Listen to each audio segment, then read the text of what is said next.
This week on the Bioneers. I've had the honor and privilege of working with Amazon peoples for over 3 decades. I'm here to tell you these people know these forests and these healing substances far better than we do and far better than we ever will. But the wonder drugs of tomorrow are being turned into a wasteland today. Our organization, the Amazon Conservation Team now, has partnered with 35 tribes to map, manage, and improve the protection of 80 million acres of ancestral rainforest. We hear from ethnobotanist Mark Plotkin on his work with the people of the Amazon protecting biodiversity and age-old wisdom. This week on Bioneers Radio. Support for the Bioneers' Revolution from the Heart of Nature is provided in part by Organic Valley Family of Farms and by the generous support of listeners like you. In many indigenous languages, there's no word for nature. Why? Because indigenous peoples see themselves as a part of nature rather than apart from it. When the visionary naturalist and environmental philosopher John Muir began his lifelong advocacy for preserving wilderness, nature inspired him for its spiritual and transcendental qualities. Although he recognized its utilitarian value, he spent his life advocating for its intrinsic value, the sacredness of the tree of life itself. But in Muir's Western worldview, a wilderness meant a place without people. So when he succeeded in helping create the first national parks, it resulted in banishing the native peoples living there. Over time, the land suffered for it. What Muir saw as a wilderness was actually a vast cultivated and co-evolutionary landscape, consciously and superbly managed by the indigenous peoples living there. They were deliberately affecting the health and well-being of the greater web of life, and in turn, enhancing their own transgenerational place within it. Today, as we hurtle into the sixth age of extinctions, the first caused by the human hand, we face the cataclysmic loss of half the world's biological diversity. And 80% of the remaining biodiversity is on indigenous lands. It's not a coincidence. From Standing Rock to the Amazonian jungles, indigenous peoples worldwide today are standing on behalf of nature and science, putting their bodies on the line to protect the land and the web of life on which all our lives depend. The traditional knowledge they hold is key to the future, and they're finding modern means to sustain it. In this program, we hear from ethnobotanist and indigenous rights advocate Mark Plotkin of the Amazon Conservation Team about how scientists are helping protect the people who will protect the land and the age-old wisdom that's imperative for our future. This is Shamans and Scientists, Changing the Landscape of Power with Mark Plotkin. My name is Neil Harvey. I'll be your host. Welcome to the Bioneers, Revolution from the Heart of Nature.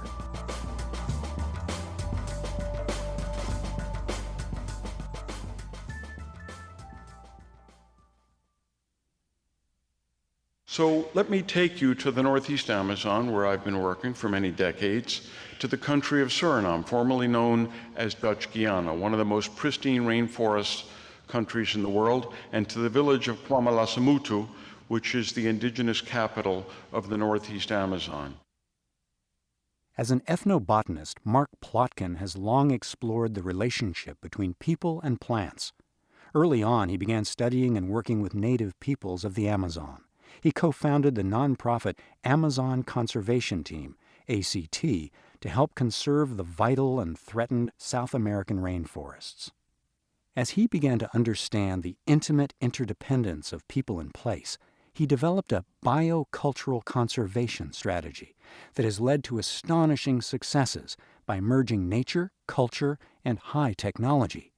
It starts and ends with the land and the rivers and the forest. Mark Plotkin spoke at a Bioneers conference. The Trio Indians came to my organization, the Amazon Conservation Team, and said, we want title to our lands. And we went to the government and they said, where's your map? And we didn't know what a map was. So now we know, and we want the Amazon Conservation Team to help us. And I said, we will help you. And they said, so you'll make a map for us? And I said, no. And they said, but we thought you said you were going to help us. And I said, we will help you. And they said, so you'll make a map? And I said, no, we won't make a map. You'll make the map. We train them to map their own lands. Thanks to our partnership with Digital Globe, these Indians have access to the best aerial photography and imagery on the planet. A single pixel used to be 30 meters across. Today, it's 30 centimeters. We went from a third of a football field to a banana leaf. This gives the Indians the upper hand in dealing with the outside world on their own terms.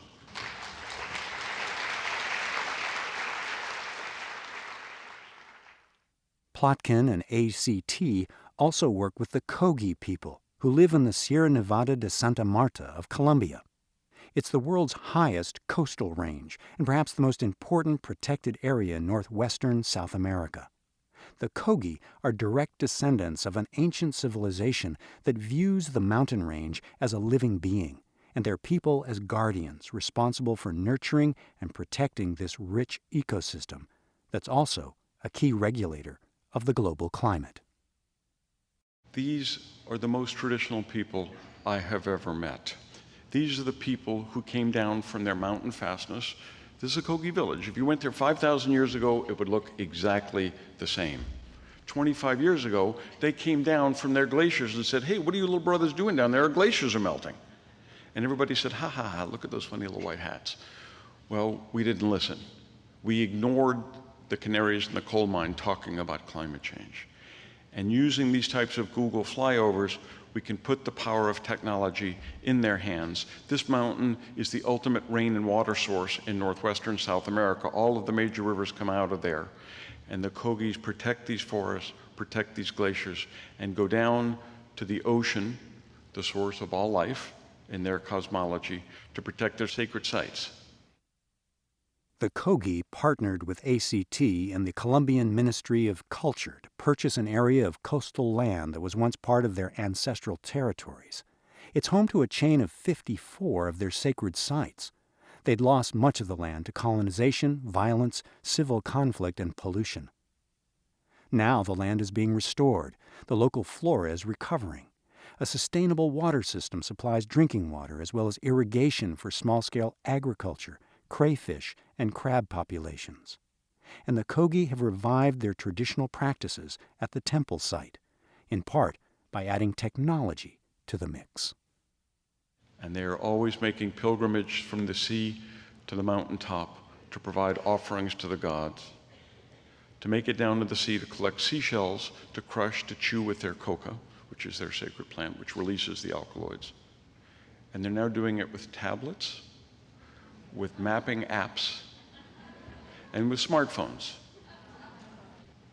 They're mapping spiritual connections that we can't see because we're not Kogis, and they're using technology to do it. Perfect marriage of ancient shamanic wisdom and 21st century technology. So the original maps made by Westerners flying over these rainforests were blank, a few rivers. These maps show that these are rainforests full of wonder and meaning, and these people know them far better than we do. A single map can have a single icon on it, and when you click on the icon, it opens up with a story, a legend, or ecological information, or medicinal history. Our organization, the Amazon Conservation Team now, has taken this methodology and partnered with 35 tribes to map, manage, and improve the protection of 80 million acres of ancestral rainforest.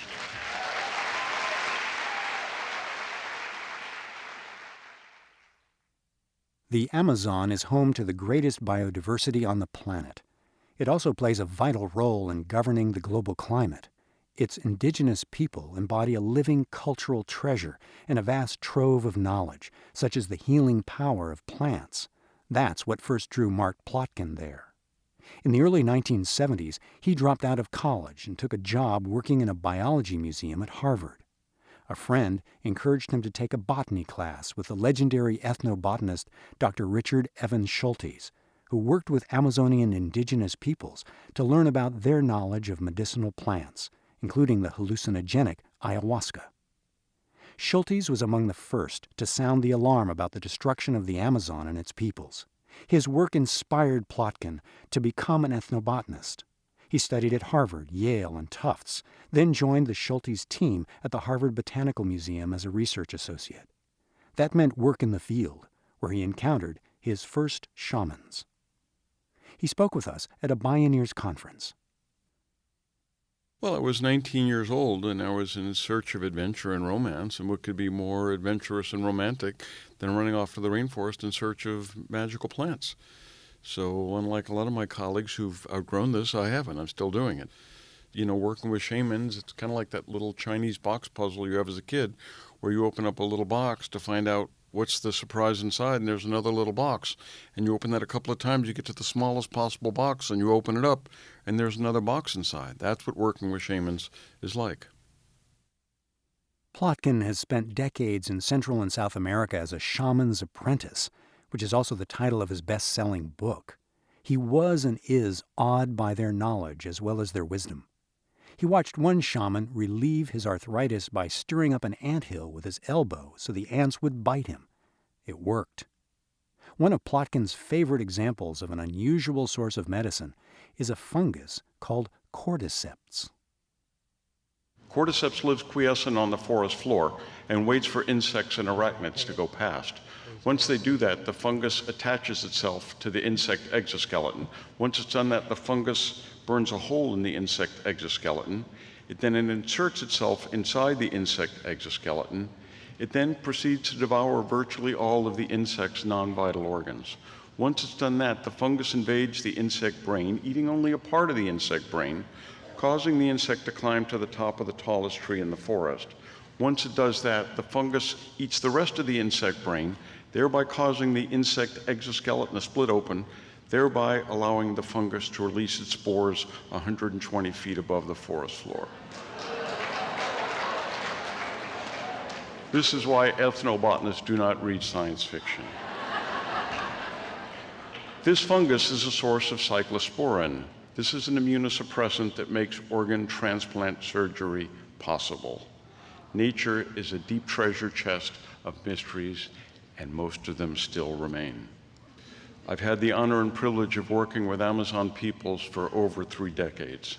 I'm still learning. I'm here to tell you these people know these forests and these healing substances far better than we do and far better than we ever will. And here's a case in point. I was co-teaching a class in conservation and healing with the great trio shaman Amashina a few years ago in the Brazilian Amazon. I developed a terrible case of conjunctivitis, pink eye, and there was a physician taking our course, and I asked her if she had any meds, and she said, yeah, I've got some pills and some salve. If you take the stuff, you'll be better in 4 days. I turned to Amashina and said, what do you got? He gave me this cat and the canary smile and said, give me your machete. He walked over to a palm tree just a few meters away, scraped off the bark, peeled it, squeezed out the sap, dripped it into my eyes, and 3 hours later, my eyes had stopped itching, and the next morning I woke up and my infection was gone.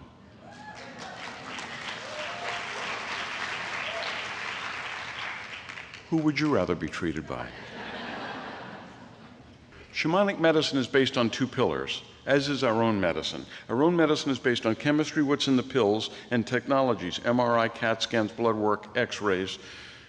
And shamanic medicine is based on chemistry as well, what's in the plants, and the lichens, and the insects. It's also based on magic. Spirituality, the placebo effect, the invisible world, whatever you want to call it, it can't be explained through the prism of Western science and language. But sometimes it works when our own medicine falls flat.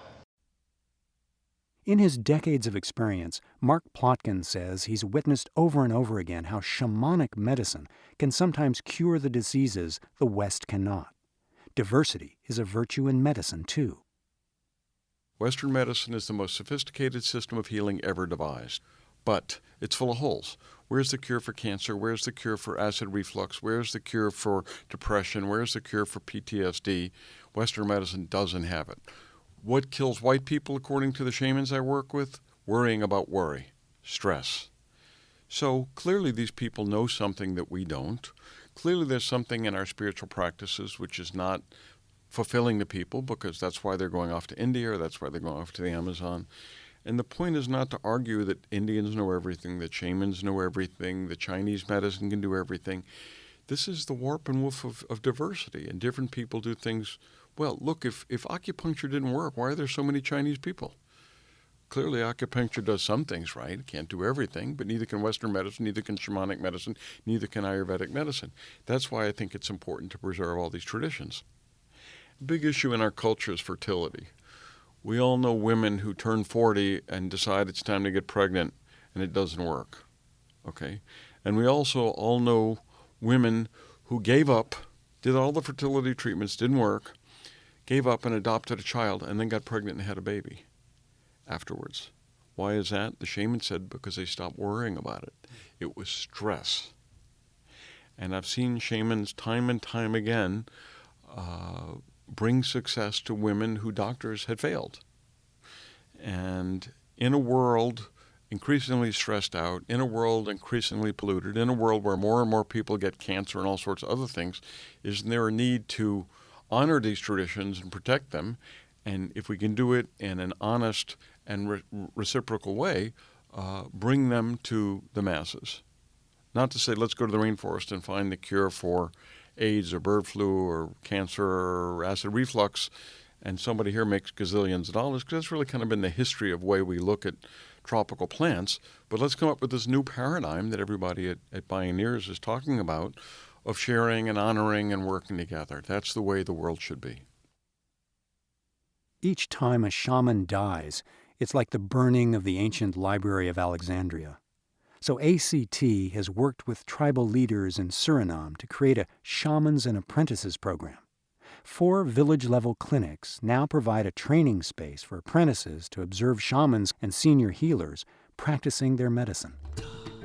As scientists and shamans come together for a common purpose, what's in store? More from Mark Plotkin when we return. This is Scientists and Shamans, Changing the Landscape of Power. I'm Neil Harvey. You're listening to the Bioneers, Revolution from the Heart of Nature. If you love Bioneers Radio, it's free and easy to support us.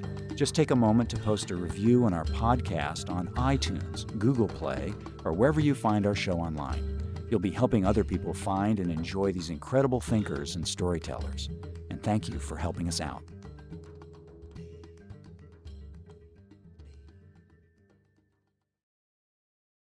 Although the far-reaching conservation goals Mark Plotkin and ACT have accomplished have earned them copious awards and acclaim, he knows how daunting the challenge is. All environmental victories are temporary, as the saying goes. The work is never-ending in the face of extractive industries, corporate bioprospectors depleting and patenting medicinal plant resources, and the rapidly shifting patterns of climate disruption. So the most pristine rainforests of the world are in the Amazon basin, where I have the privilege to work. And the rainforest has not revealed all of her mysteries. But the wonder drugs of tomorrow are being turned into a wasteland today. With the felling of the forest, uncontrolled mining, the wonder drugs are being turned into smoke and nothing more, and something else. Isolated and uncontacted tribes. Isolated and uncontacted tribes hold a mystical role in our imagination. These are the people who know nature best. These people who are truly a part of the ecosystem. These are the people that embody the secrets of the rainforest and know it far better than any one of us ever will. Unfortunately, these people are under threat. This is the most threatened species in the Amazon rainforest, isolated and uncontacted people, surrounded on all sides by loggers and miners and narco-traffickers. These are Mashkopiro who stumbled out of the jungle seeking help because they were being shot at and their malokas were being burned. This is a Maroon from Suriname. These are descendants of escaped slaves who got off the slave ships and said, "Equatorial rainforest, see you white boys later." And they ran off in the interior where these warriors maintain independent lifestyles to the current day. And we've sent in our indigenous cartographers to teach the Maroons how to preserve their oral history, their culture, and their rainforests as well. And we've done this now throughout South America so that the Indians are working with the Maroons, the other Afro-Americans, the campesinos, the peasants, the caboclos, the Brazilian peasants, and the governments as well. Good conservation is about building alliances and bridges and bringing people together to make a better common tomorrow. Mark Plotkin's biocultural conservation vision works on the ground. The successes are real. But in the face of the scale and speed of destruction, he believes we need to aim high. When I started the Amazon conservation team with my partner Liliana Madrigal 20 years ago, about 8% of the Amazon was in national parks. About 25% was indigenous reserves.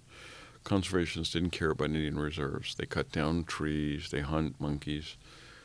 Now they realize that these indigenous lands are better protected because these people will lay down their life to protect it. They have poison-tipped arrows, they have shotguns. So now you have 25% in national parks, which by and large are not protected particularly well. You have indigenous lands, which are protected typically quite well. You have Indians who now want to protect the national parks because that's our next door neighbors, and they don't want the gold miners or the gun runners in there. That's half the Amazon if you put those together and you manage it correctly. So yeah, it's a great goal. But if your goal is let's protect half the Amazon or not, you're shooting for the stars here. I say let's protect it all and settle for 75%. Or let's shoot for 75 and protect 50%. Instead of having this grand goal and failing at the village level. You go to most of these villages, you don't see any conservation organizations. Work at the grassroots level may sound sexy and romantic, but it's hard. It's hot. There's always personalities. There's always politics. There's always gold miners. There's always politicians. There's always loggers. One of the great failings of the environmental world is you win a battle and you think you won the war and you go home. You set up a national park and you go home. Like, dudes, you set up a national park, there's a chainsaw sale in the nearest town because they think it's a tragedy of the commons. Now it doesn't belong to anybody. Nobody will protect it. So when you win the battle, you need to gird your loins for the next battle because it never ends. And unless you're committed for the long term, you're just whistling in the dark. For Mark Plotkin, it comes down to changing the landscape of power. And there are proven strategic initiatives that don't require gobs of money or rewriting lots of laws. So let me conclude on a note of hope. We're building guard posts to keep the outside world at bay. No miners, no loggers, no missionaries.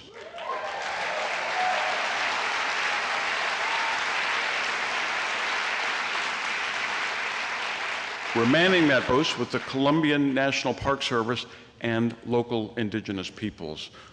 The Witoto tribe to the south of Chiribiquete are mapping their lands using our methodology to keep the outsiders out and protect their isolated, uncontacted brothers and sisters. And we've created an indigenous park guard force to protect these rainforests, these plants, these animals, these lichens, these healing, magical mysteries. So, in conclusion, the question is, what's the fate of these people? Shamans say it's all interconnected. I believe, and I know I'm not the only one here who believes this, that it's all interconnected. Their fate is our fate. We're Bioneers. That's better than pioneers because we don't leave environmental destruction and cultural genocide in our wake. So as Bioneers, let's blaze a trail to a world in which indigenous peoples map, manage, and protect their lands. Let's blaze a trail to a world in which climate changes for the better, not the worse. And let's blaze a trail to a world where these shamans live in luxuriant forests and cure themselves and us with their magical plants, their hallucinogenic lichens, and their sacred frogs. Thank you very much.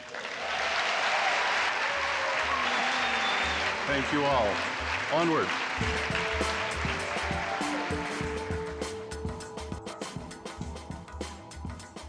Diversity also applies to motives.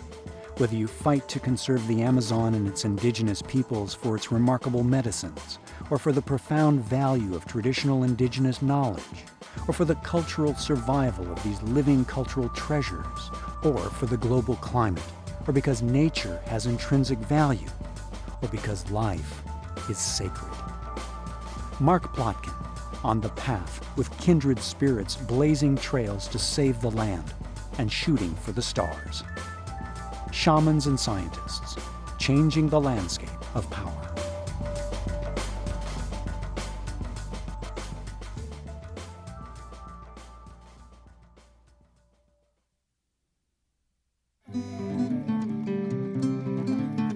You can see and hear more from Mark Plotkin and explore more Bioneers radio programs, podcasts, and videos online at Bioneers.org. For information on attending the National Bioneers Conference and Bioneers events in your area, please visit Bioneers.org or call 1-877-BIONEER. The Bioneers Revolution from the Heart of Nature is a production of Bioneers and Collective Heritage Institute. Executive producer Kenny Ausubel. Written by Kenny Ausubel. Senior producer and station relations, Stephanie Welch. Host and consulting producer, Neil Harvey. Program engineer, Emily Harris. Plotkin interview by Jeff Westman. Our theme music is co-written by the Baka Forest people of Cameroon and Baka Beyond from the album East to West. All royalties from Baka compositions and performances go to the Baka Forest people through the charity Global Music Exchange. Find out more at globalmusicexchange.org.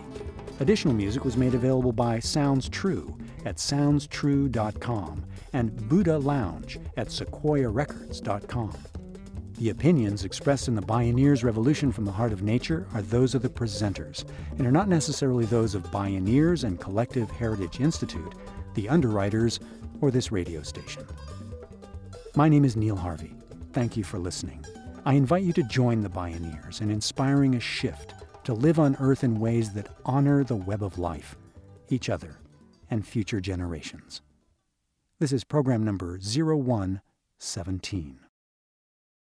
This program was made possible in part by Organic Valley's pasture-raised organic dairy products, bringing the good from our family farmers to your table at organicvalley.coop, and by the generous support of listeners like you.